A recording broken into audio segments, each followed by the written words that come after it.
શ્રી માતાજીના મંદિરે એમ કહેવામાં આવે છે કે 7 લપસ્યા ખાવાથી ઘણા રોગ દૂર થાય છે, જેમાં છે હેલો નમસ્તે દોસ્તો, કેમ છો બધા મજામાં? તો ફરી એકવાર સ્વાગત છે તમારું બધાનું અમારા આજના નવા બ્લોગમાં।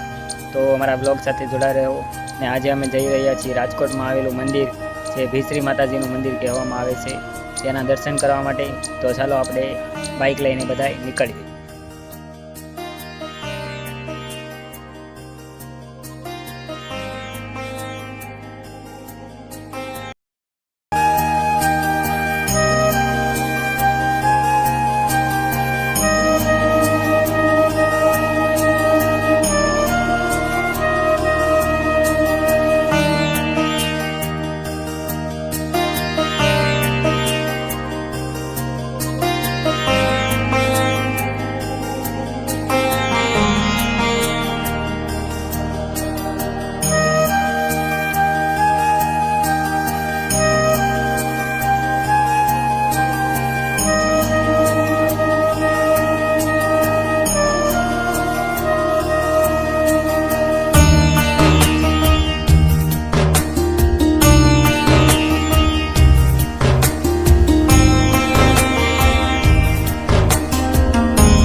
શ્રી માતાજીના મંદિરે એમ કહેવામાં આવે છે કે 7 લપસ્યા ખાવાથી ઘણા રોગ દૂર થાય છે, જેમાં છે ધોળા ડાઘ હોય છે, કાળા ડાઘ હોય છે, મસા હોય છે, હર્ષ હોય છે, ખસ હોય છે, એ ખરજવું હોય છે, ખરજવા, તે રહોળી હોય છે કે આંખનો દુખાવો હોય છે, કાનનો દુખાવો, માથાનો દુખાવો, પગનો દુખાવો, કમનો દુખાવો, વા, પથરી ને કપાસી સારી કરવામાં આવે છે ખાલી 7 લપસ્યા ખાવાથી। તો તમે અહીંયા આવો મંદિરે અને સૌ સાથે મળીને દર્શન કરો, જેથી તમારા હરેક દુઃખ દર્દ દૂર થાય। અને માતાજીને પ્રાર્થના કરો, લાઈક શેર સબસ્ક્રાઈબ।